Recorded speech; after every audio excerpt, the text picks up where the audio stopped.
Hey, what is up? Welcome to this episode of the Wantrepreneur to Entrepreneur podcast. As always, I'm your host, Brian Lofrumento. It's really cool. If you meet someone who's been successful once, then they made some right decisions along the way. If you meet someone who's been successful twice, well, they figured something out. There's no doubt about that. But if you meet someone who's been successful in so many different categories, in so many different arenas, time after time, then that becomes a pattern. And trust me, today's guest and fellow entrepreneur is somebody who has achieved such a pattern of success in his career. I'm so excited to introduce him to you. So let me introduce you to today's guest. His name is Andrew Safnauer. Andrew has done a lot of things in his career. He's won an Emmy for voiceover work. He's led creative teams for one of America's largest broadcast companies. He's launched and successfully exited an apparel brand that hit 7 figures in revenue. He's owned automotive dealerships, restored classic cars, and most recently built an entire luxury vehicle wholesale organization from scratch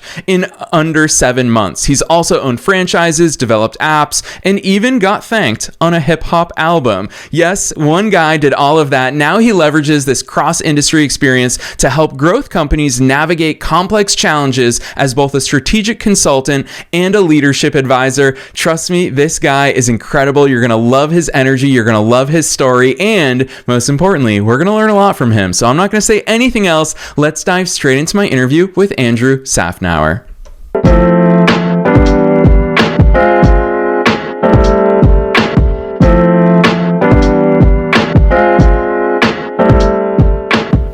All right, Andrew, I am so very excited that you're here with us today. First things first, welcome to the show.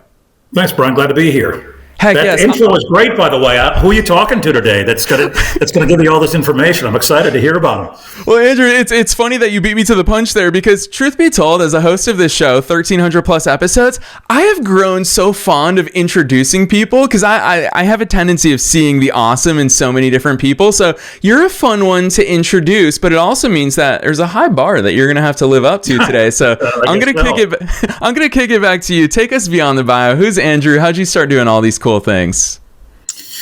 I started in radio back post-college. I went to school at Ohio University, and I got into radio out of school. And so I was a pretty mid-level DJ, not very good at that, but I was better working in the production studio and being creative. And so I moved into that for a couple of years, and then was fortunate to move to some bigger markets over time. That's really the way you grow in the radio business. And then the last job I had was in Atlanta. And in 2005, I led a group of stations with 67 stations. It was a really interesting, crazy sort of job for a guy that wasn't really that old. I was in my early 30s. And I realized then that the time was really ready for me to go out and do my own thing. I had a lot of clients outside my job.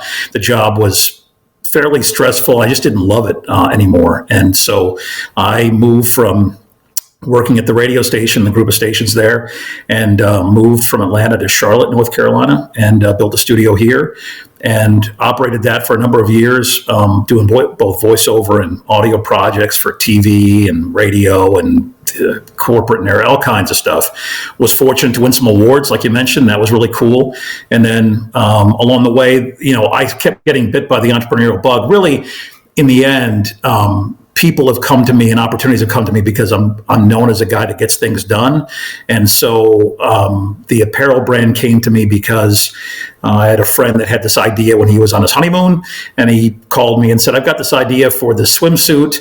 I don't know what to do. And so that was my role, was going from napkin to actual product, and which is crazy when you think about just an idea that you have written down on a napkin, and then you realize in 18 months there are thousands of people that are wearing your product. It's a crazy sort of thing, but along the way, everything I've done, the app I developed, that was my daughter's idea. She had an idea. We were sitting at the breakfast table, and she was talking about a school newspaper she wanted to do, and we just thought that was kind of antiquated in terms of being a paper product, and how could we do something with that? And she's like, well, I don't know how to do any apps. And I'm like, we can figure this out. And so we did. We figured that out and got something developed and put it on. So really, in the end, my career has really been presented with a problem and then, as I like to say, getting over the wall that's presented in front of you. So in the end, entrepreneurship, a lot of people that are visionaries or founders can see the mountain where they want to go, what they want to get to,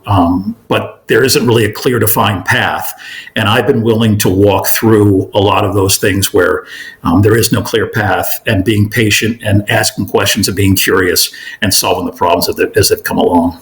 Yeah, I really love that overview, Andrew, especially because, truth be told, you know, and listeners know, there's no pre-planned questions here on this show. But one of the things that I wanted to ask you is, what's that common thread across all these various things that you've done? And it sounds like execution, getting things done, figuring things out, that very much is a common thread. So instead of going there, and you can add to that if you want, but instead of going there, what I really want to hear from you is, I've been an entrepreneur for 17 years now, and I started as a teenager, and I always find it so funny when people hold their ideas so close to their chest, as if the idea is the very valuable thing. This is the idea. This is the thing that I need to hide from others. And the truth is, I've learned in 17 years, ideas have literally no value. Ideas are a dime a dozen, especially in a world of AI. I can have 300 business ideas within the next 30 seconds. And so execution is really where that difference is. Talk to us about these observations, because it sounds like you've also been surrounded by people who are idea factories, but they very much have acknowledged, hey, Andrew, it takes that execution. Let's partner up. Let's make this stuff happen. How do you navigate through that? Especially, I'm sure you see it in so many different capacities.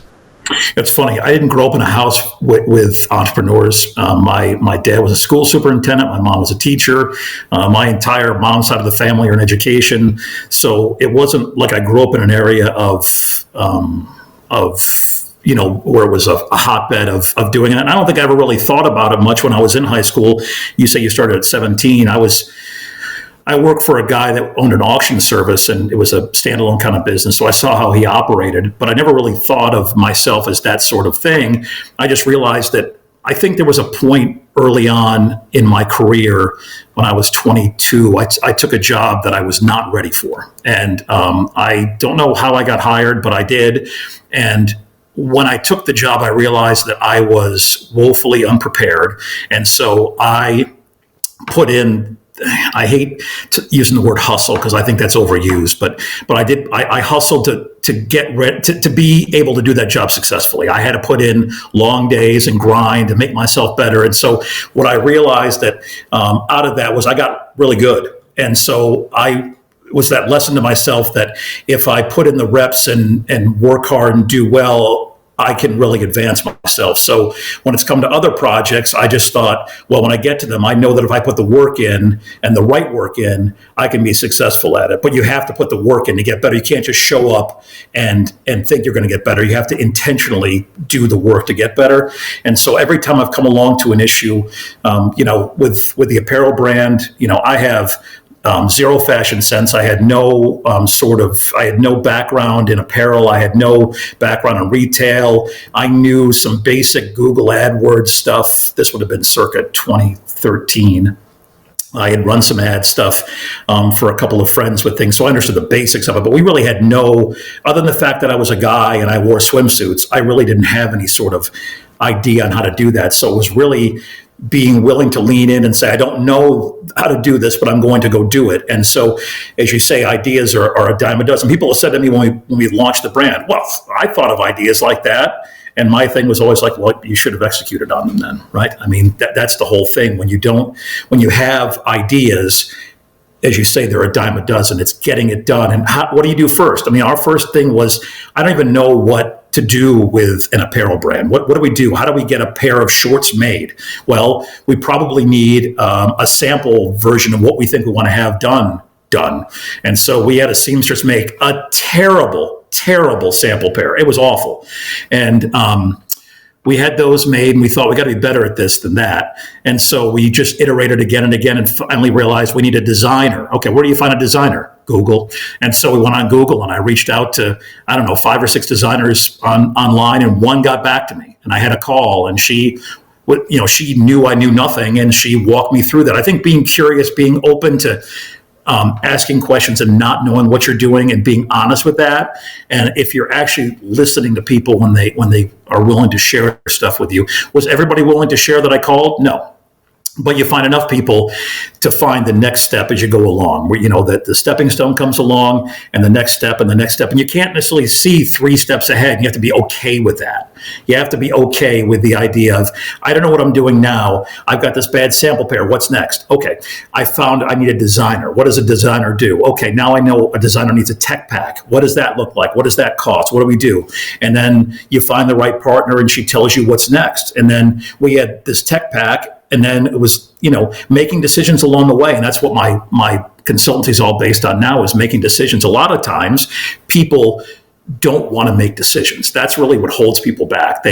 And as you talk about with people with ideas, they don't want to dig in and make decisions and move forward. They make excuses. Oh, I need to get the LLC set up, or I need the CIN to do this, or I need a logo. Or you just need to get things done and move things forward. And decision making to me is something that I'm willing to do and to take ownership of. And I think that's really the mark of a successful builder, founder, operator.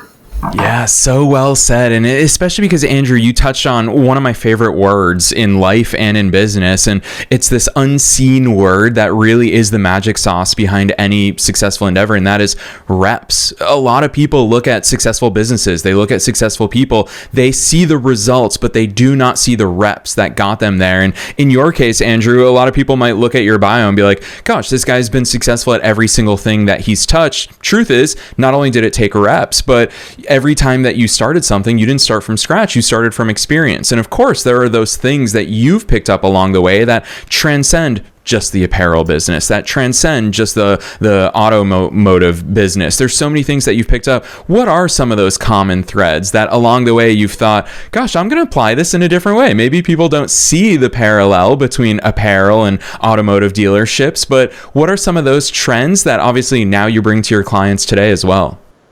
I think that, one of the early ones for me was media and understanding how media works from my time in broadcasting. And then when we moved to the apparel brand and other things, I just know in general what gets people to be interested in your product when you want to talk to them about things. I think the main thing that, if we were trying to promote our product, or even when we were trying to media, but also when we were looking to put our branding together, my focus always was, even though I won awards, was not to win awards when I did creative. Creative really, in the end, is trying to, what I say is turn the mirror back on the audience, right? They want to see themselves in your product. And so that has really worked in a number of businesses that I've had, and making not so much about we're the best this, we're the best that. It's really how our product makes your life better, Brian. And I think not enough people really realize how to speak to people and connect with people in some sort of way. So that's been a commonality throughout all the businesses I've owned and run and been a part of teams, is that we try to give a message that people see themselves in the product. So that would be one thing, off the top of my head with that's been part of my early career that I've carried all the way through.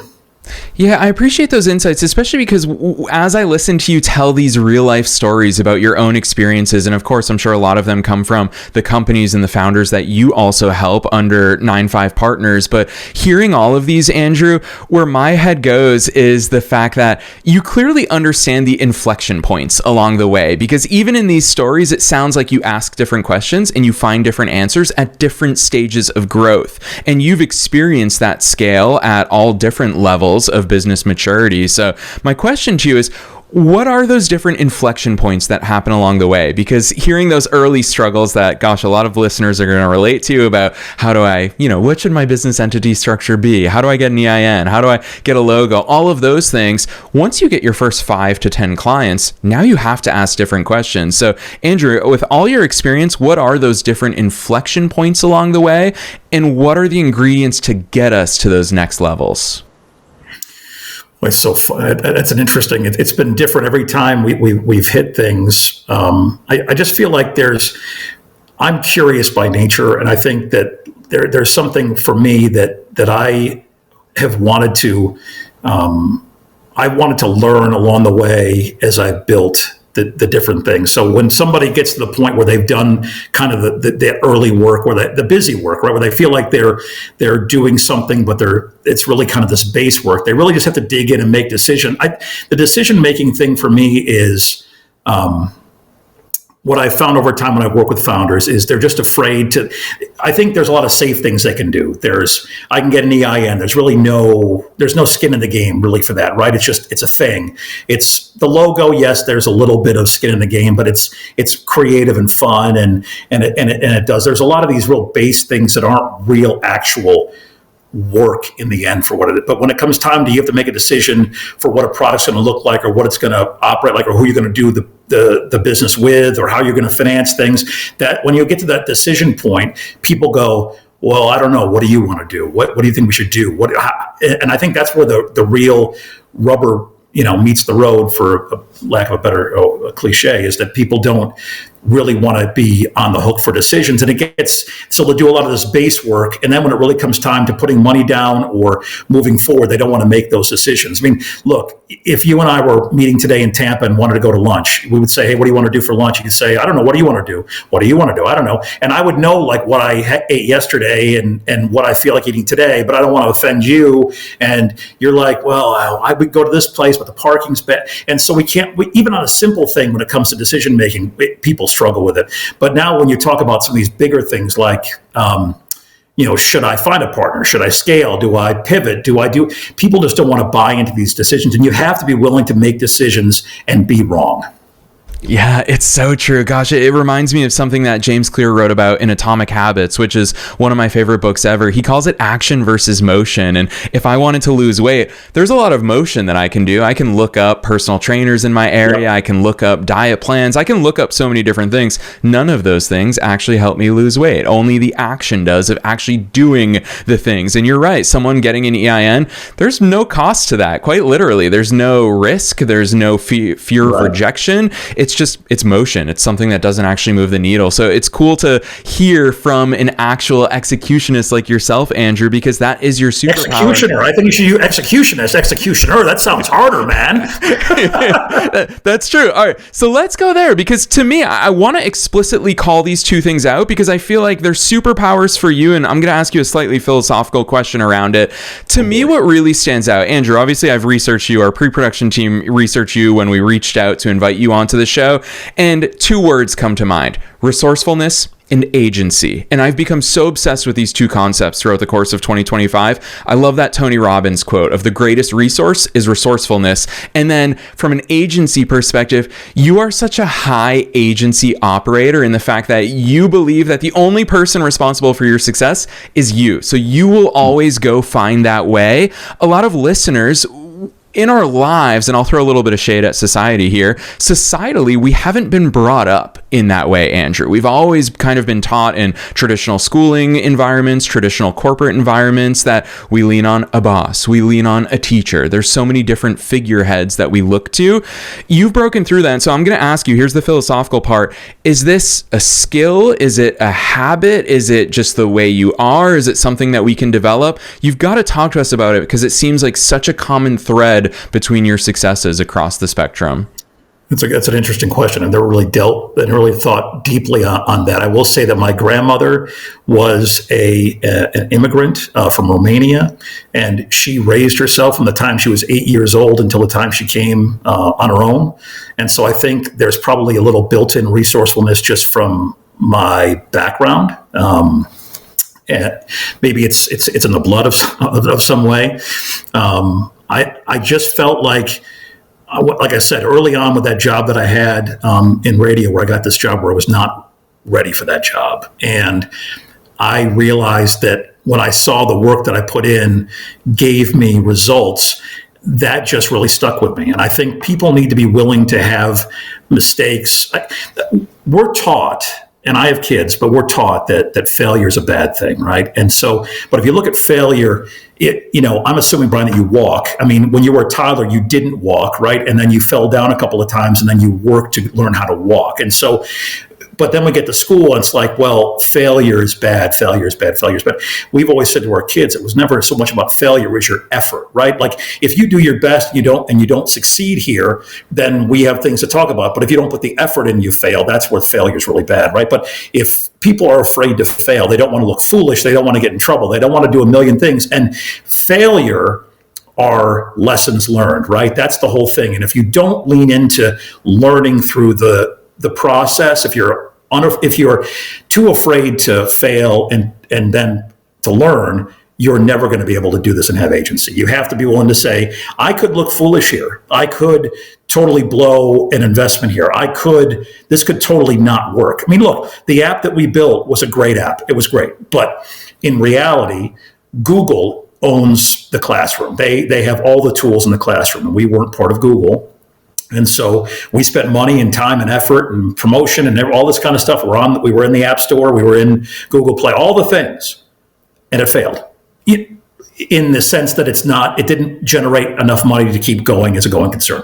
But from a success point of view, my daughter saw how to build a company. We learned how to develop apps. So there was lessons learned in that I've taken on when we had the automotive company, the exotic wholesaler that I ran until July. We had some back-end products that were built by tech people, but I knew how to talk to them because of my time running that developing things with that. So every time something happens, there's a lesson learned, there's things learned. You can't look and go, failure, that was a total waste. Every time you do something, there are the reps you put in lead you to learn something. You have to be humble enough to say, okay, there's a Jay-Z song, get the dirt off your shoulder. You have to be willing to do that and move on to the next sort of thing. Yeah, so well said. And what I really appreciate, and obviously I'm convinced I have the coolest job in the world, just getting to interview amazing entrepreneurs like you. And to me, what's the most fun about these types of conversations is that we're sharing our scars, because every single scar has a story. Coming back to your analogy about us learning how to walk as infants, and so, or I guess toddlers. I'm not a parent yet, Andrew, so I don't exactly know the life cycle just yet. But along those lines, it's cool because you have lived experience. So for you, these lessons are undeniable, but I want to switch gears a little bit and talk to you with the hat that you wear these days for your clients as a strategic growth advisor and business coach, because I would imagine when you're sharing these lessons with others, and I would imagine as well parenting is like this, where a kid's going to fall, that they're going to experience these things, but as many times as you tell them that, they're not going to believe it until they experience it themselves. You obviously try to accelerate your client's success through your own experiences. What's that like as the advisor, as the coach? How do you successfully transfer this knowledge and this wisdom and these experiences to your clients to accelerate their own growth journeys?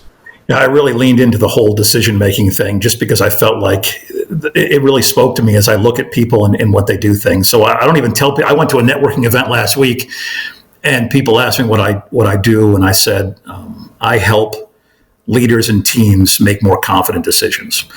And typically they go, well, what does that mean? And I said, well, and I use the lunch, picking a lunch or a spot to eat or meet up or whatever as an example. And they're like, oh, wait, yeah, you're right. And I'll talk about everybody has got a junk drawer in their house. And typically decisions are in the junk drawer. If you think about what you have at your house, everybody's got a bunch of crap in a drawer.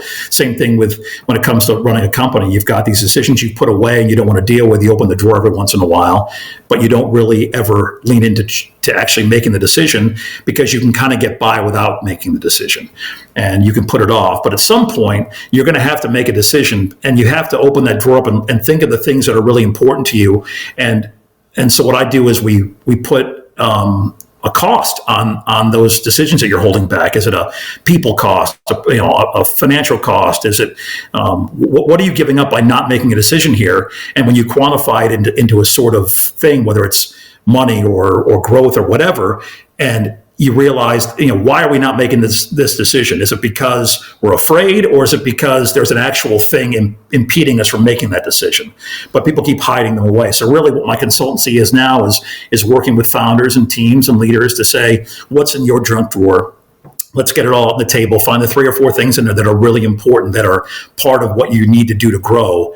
And are there real things that are stopping you from doing that, or is it something else? But when you put a quantifiable cost on it, that is what moves people forward. And then being able to say, well, if they ask my advice on something that I've seen in the past, which I'm more than willing to share, I'll say, I've seen this before, or we could look at other examples of things like this in a similar sort of thing. And, typically you're seeing the same things over and over again once you've owned businesses. There are things that are unique, but in general, there are common themes throughout owning a business. You've certainly done it. We could probably ask you the same thing. What commonalities do you see through things? And it's really just getting the fear of making decisions and then making the decision. And look, you make a choice, you can always make another choice. It's not like, you're making a choice that can't be, adjusted as you go. If we go back to that mountain idea, we'll start down this one path, and if it gets clogged up with something, we can take the path to the left or the right to get around the clog. You can always make choices, but you really you can't steer a parked car. You've got to make decisions and move forward. Oh, I love the way you articulate that, Andrew. To me, it takes me back in my early 20s. I was very much figuring things out on the fly, which I think we all do as entrepreneurs. And I heard Larry Winget speak at a conference, a really great public speaker, and I ran into him in the hallways. And I'll never forget when I asked him for a piece of advice. And Andrew, what he said to me, it didn't make sense to me at the time. It took probably 2 or 3 years for it to click in my mind. But he said, make a decision and then make the decision right. And early 20-something year old me, what I heard was, okay, make a decision and make sure it's the right decision. But it's not at all what he was saying. Is make the decision right. Whatever decision it is that we go with, there's ways to make that decision right. And your analogy of the parked car, I think about it every time I merge onto the highway. You've spent a lot of time in Florida. You know how Florida drivers are. If you brake as you're trying to merge, you will not be able to get in. You need to accelerate into the merge. Right. And it's something that it's scary, but it really is the only path forward there. And so I've got to squeeze this in. I didn't plan on going here with you today, but I know that you're at the cutting edge of so many different things in the way that you operate and the way that you help others. AI is changing the game in so many different ways. I personally love it. For the first time ever, I have someone who is equally energetic as me at all times throughout the day, someone who is equally excited to explore new ideas and talk about things. So AI is such a strategic thought partner for me. What's your take on where we are with AI, how we should be using it as founders, and really how it's changing the game for you in your business at this point in the way you serve others? Yeah, I think AI is super useful, but it's a tool. It's just like, anything else. It's you have to realize it's not going to give you the answers. If I was going to go back to my decision-making thing, I think sometimes AI allows people to take themselves off the hook for decisions, because I use Claude. And so, you can ask Claude things, and whatever one you use, it'll give you an answer, right? And that makes you feel better because you've gotten confirmation on what you were doing. And sometimes it'll push back, but in general, you're getting confirmation. So it does relieve you of some decision making. However, I can't imagine not using AI as one of the tools in my tool belt. And a lot of people, this is one of those things where you're seeing the cram down at corporations from above, and I don't think people really know how to use it quite yet. And I think people that are my age, I'm in my 50s, people are a little hesitant. They don't necessarily want to lean into it. I got into it about 1.5 years ago, took a course with Chief AI Officer, and that was my initial kind of lean. And then I just started using it more and more. I realized how important it is to develop I can take ideas that I have and make them more succinct and work better and flow better. And if I don't have that, and now I use Comet from Perplexity for a search engine. I think that AI is a fantastic tool. You can't use it as a replacement for things, but to help you along. I mean, you can hammer a nail in with a rock, but it's a lot easier if you have the proper hammer, right? And so it's not cheating. It's not anything else. It's a tool to help move yourself, to make yourself what you are already better and faster and more useful. And if you lean into it like that, it is a great time saver and really, really useful. Yes, so well said. Gosh, Andrew, unfortunately, I knew that time would fly by with you here today, but I'm very excited. I'll say it publicly. I can't wait to hang out together in person at some point in 2026. We've got to do another one of these in a live stream when we're physically together at a coffee shop somewhere here in Tampa. But I would love. I'm going to buy you breakfast there at that spot we talked about it before, and make sure that I'll even buy. How's that for an offer? Heck yeah. Ooh, I love that. And I'll absolutely take you up on that, Andrew. But before I let you go, and before we do that at some point in the near future, I've got to put you on the spot one last time. It's the question I ask at the end of every episode. And that is, what's your best piece of advice for listeners? You've dropped so many knowledge bombs on us here today, and understanding that our listener base is both wantrepreneurs and entrepreneurs at all different stages of their own growth journeys. As a fellow entrepreneur, what's that one thing that you want to leave them with today? I think that you have to realize that that decision making is the biggest thing. People just don't want to own decisions, and so I would say, the takeaway would be get off this podcast when you're done listening to it, and write down one thing you've been avoiding, and write down what it's costing you. Get that done. Write it down and realize if it's something. Do you need more information? Do you need more? What do you need to decide to move forward with that?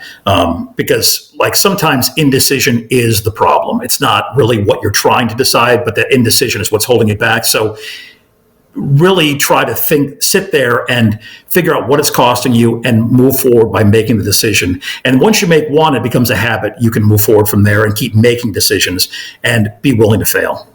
Yes, I love that. Ooh, spoken directly from the trenches. I love the fact that you're such a living embodiment of this advice that you're sharing with our listener base today. So, Andrew, I feel like you could tell stories for days, and I'm very excited for us to do that again in the future. I wish these episodes were 6 times longer than they actually are, but it's been an absolute pleasure, and I'm very excited for listeners to go deeper into all the amazing things that you're doing and that you're putting into the world. I'm sure they also want to sneak their way into the world of your content and start to learn more about your stories. What the heck got you thanked on a hip hop album? So drop those links on us for listeners who want to find you online and go deeper. Where should they go from here?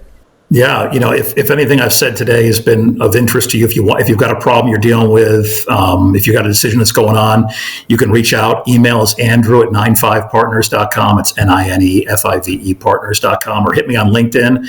If you've got a problem, and we'll book 15 minutes. I'm not into sending brochures out. Let's actually have a conversation. Reach out to me. We'll book a call. If I can solve your problem in 15 minutes, it's great. You've got your thing taken care of. If it's more in depth than that, we can talk about a longer engagement in working through some longer things. But LinkedIn, email, I'm on X @LongTrain, which was my audio production company. So I'm a relationship guy. I'd love to meet more people and help people with this decision thing. For me, you talked about your word of the year. My word of the year has been impact, and that's not impact for me. That's impact for others that I really feel led to help others move to the next point. Ooh, I love that. And Andrew, it's that time of year. Another word of the year is coming up, and I'm so excited for all of our selections for that because it sets the tone. But the tone that you very much set today is one of abundance, and I'm super grateful. One of our founding philosophies here at the show is a rising tide lifts all boats. And listeners, you heard it from Andrew here himself that he loves these conversations. He welcomes these. Before this guy even got to interact with me, the first thing I said to him was, oh my gosh, you spend time in Tampa. Let's get a coffee together. And he unequivocally said yes. So I'm super excited for you to reach out, find Andrew online. You're going to find all those links down below in the show notes, no matter where it is that you're tuning into today's episode. So do not be shy. We're also linking to his personal LinkedIn. So if you want to connect with him and have him in your network and actually engage with him, don't be shy in reaching out. So Andrew, on behalf of myself and all the listeners worldwide, thanks so much for coming on the show today. Brian, a pleasure. We'll see you soon in Tampa.